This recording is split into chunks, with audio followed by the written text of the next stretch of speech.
Hello everybody.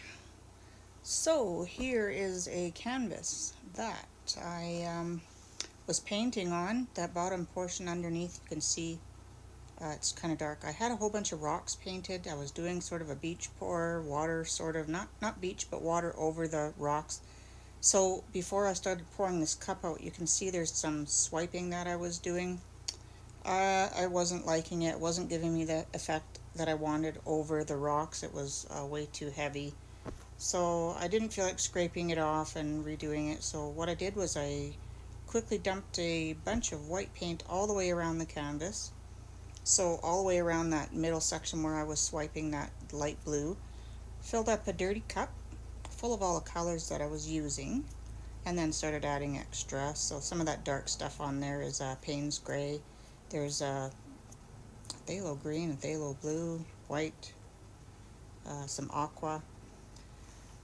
So I just decided I wasn't liking the painting. I had been doing all sorts of different effects on that painting underneath before. I just thought, oh, it's just way too busy. I'm not liking it, so I'm going to do something else with the whole canvas. So here's where I'm at, and um, you might have seen um, the wet final bit of the pour posted on Facebook, and the reason I posted it wet was because I knew I had just a boatload of paint on there, and I don't think my canvas was very level. One thing I forgot to do was check first, and I knew that it would shift and stretch out, so I wanted people to be able to see the way it looked. Uh, Sometimes if you get a good enough picture, you can get a nice image made of it. Um, anyway, I took the photo and people had questions, and I did happen to record the pour, so I decided I would post this, and I'll just let you watch. You'll see from this point here how the tilting and all that starts creating all the little clouds. I believe people call them clouds for the cloud pour, is what I got as the effect with the satin enamel paint. I believe the white had satin enamel, the Deco Art satin enamel in my mixed paint, because I have plenty of different mixes, and the jug I grabbed of white, I'm pretty sure that's what I had in there. Um, I don't know, I can't tell you for sure what I had. All my mixes are really different. I use GAC 800, I use Floetrol, um, I'm more inclined to use an interior white house paint now than the Artist Loft white paint. It's just smoother or something. Anyway, I will let you go ahead and watch, and I'll stop talking, and you can see how all the little clouds start popping up. Hope you enjoy it. Thanks for watching.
So here we are at the point where I left it for now. I just wanted people to be able to see the little clouds and the colors that are on the outsides of them. All different green, blue, grays, dark blue, that sort of aqua. Right there has got the dragon eye sort of look. So lots of possibilities for this painting. That section right there, it kind of went to the left also, so it squished all those little clouds and made them not the shape that they are in this video now, but I'll work on it. I can do some more with it, and then I'll post what I do with it on in another video. Maybe once it's dry I'll videotape. Gee, that shows my age saying videotape. Record what I can do to it next. Anyway, thanks for watching. Hope this was interesting for you to see, and that you'll give it a shot yourself. Thank you. Take care.